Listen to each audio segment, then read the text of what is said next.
Mr Speaker, Jerry Brownlee said on News Talk ZB last week in respect of the Canterbury earthquake that, quote unquote, people were being impatient. And he's right. And the Canterbury earthquake, sir, like the lack of planning and strategy from this government, is a very down-to-earth, practical example that the government is a shambles. There is no plan for the people of Canterbury, as there is no plan for the people of New Zealand, sir. And let's look at the evidence around that proposition. ECEs around New Zealand cut to the bone, and yet the Minister of Education stands up day after day as we present example after example, Swannanoa, $100,000 cut, and says there is no cut. There is no cut. We have 158 people, sir, New Zealand citizens, 158,000 Kiwis unemployed. 1 in 4 young people leaving school on the scrap heap. Where is the plan around that? Well, the only plan that was articulated by the government was the Job Summit. Remember that? The Job Summit. Then we had a cycleway. Then, of course, we had New Zealand as a financial hub for the world. And then the clanger, Jerry Brownlee, the man who is interested in earth movements of all kinds, mining on national parks.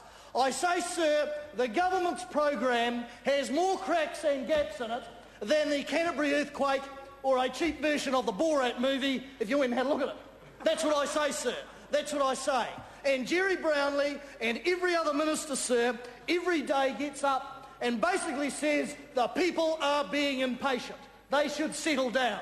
Well, I say to Mr Brownlee, not only are the people of Canterbury impatient for a plan, for a strategy, for any sort of coordinated, managed effort in respect of their crisis, but he should tell his colleagues that every New Zealander who is unemployed, every mum and dad that is facing a $25 to $80 a week per child increase in the price of their ECE, every ECE that is facing hundreds of thousands of dollars of cuts, like the 34 in my patch facing nearly $1 million of a cuts, by God, sir, they are impatient. They are impatient, sir, for any sort of action. They're also impatient, sir, to know how far the asset sales program that those members have articulated to some point will take New Zealand. They're impatient, sir, to know, given that it was tried last time by that crew over there, and we were told that everybody would be better off as they flogged off assets willy-nilly, and they weren't. They're impatient to know why they're doing it again.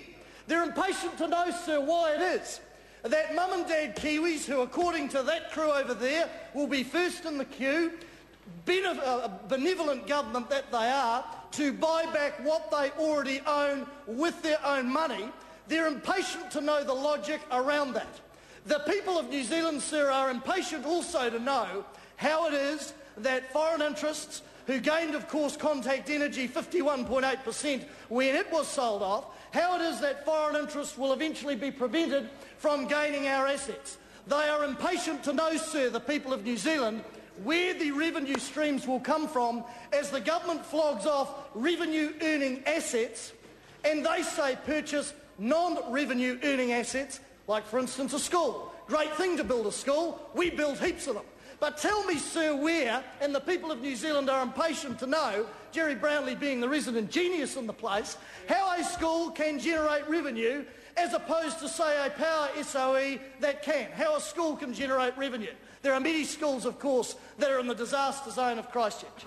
And that man, Jerry Brownlee, sir, stands, I think, as a stark example, given his lack of action, sir, in respect of a crisis in Canterbury, as a stark example of the inaction, the shambles, the lack of planning, the lack of strategy that is exhibited across every portfolio in this government.